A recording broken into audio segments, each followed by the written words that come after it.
Okay. Look people, this is my mango and this is my pineapple, mango. So I show you how to cut my mango and pineapple. This is my style how to cut. In Bisaya people, ang tawag this one, mangga. Hindi ni mangga Indian. Kini, hindi ito tawag pinya Hawaiian or pinya native. We call this one pinya colada. So I show you how to remove the skin. And this is my own way how to remove. It's not easy. It's little bit longer, but slowly. But don't worry, be happy. But actually, you can eat this one direct with the skin, like that. I am not professional peeling this one, the pineapple lang. Pineapple.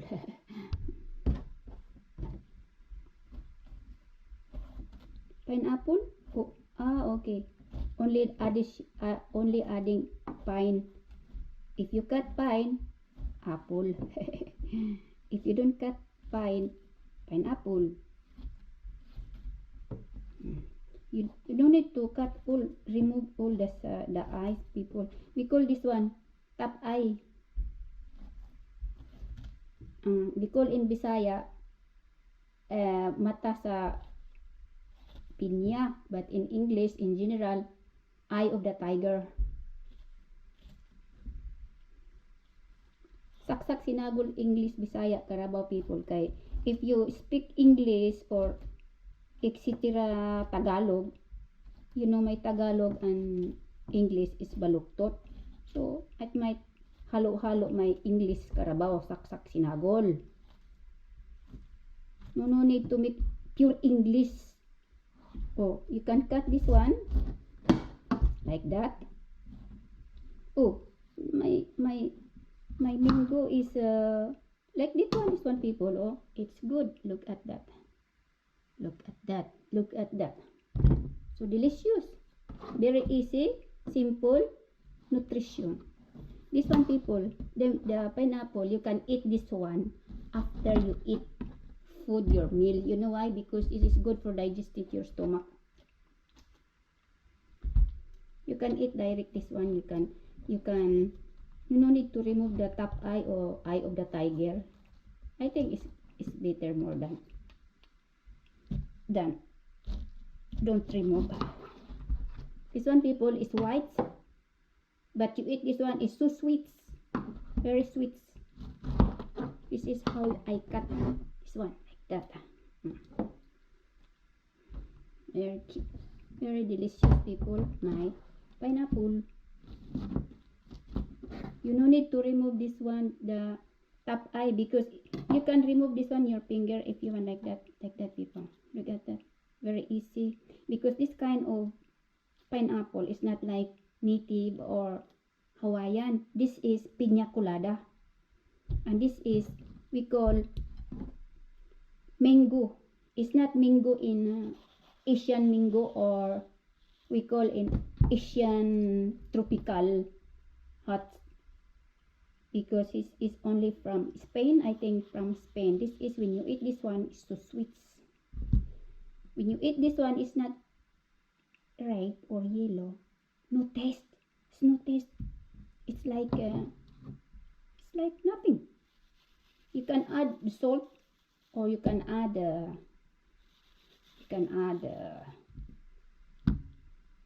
sugar, because this one is no taste.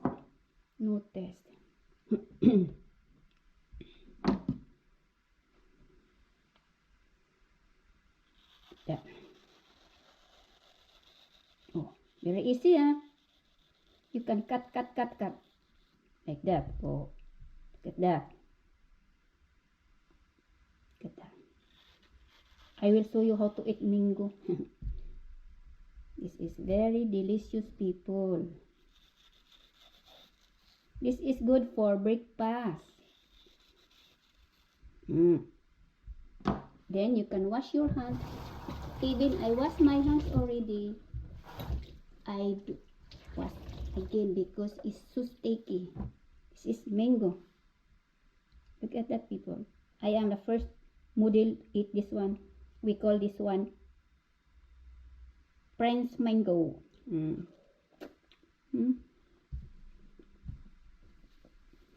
This is super good. Super good, super yum yum.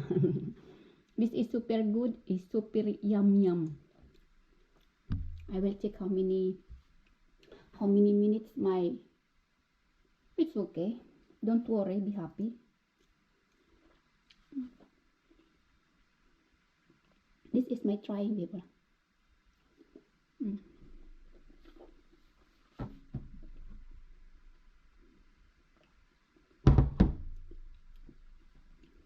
If you eat this one, people, you no need to eat with, like for example, add sugar or etc. because it's so sweet. Like this one, the pineapple, piña colada.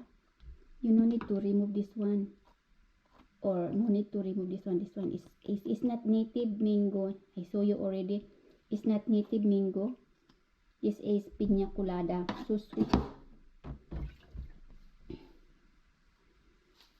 Okay. Try eating.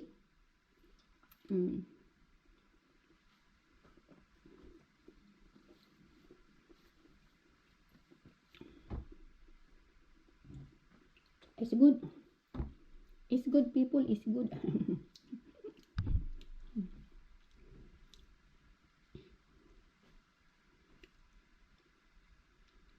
Okay.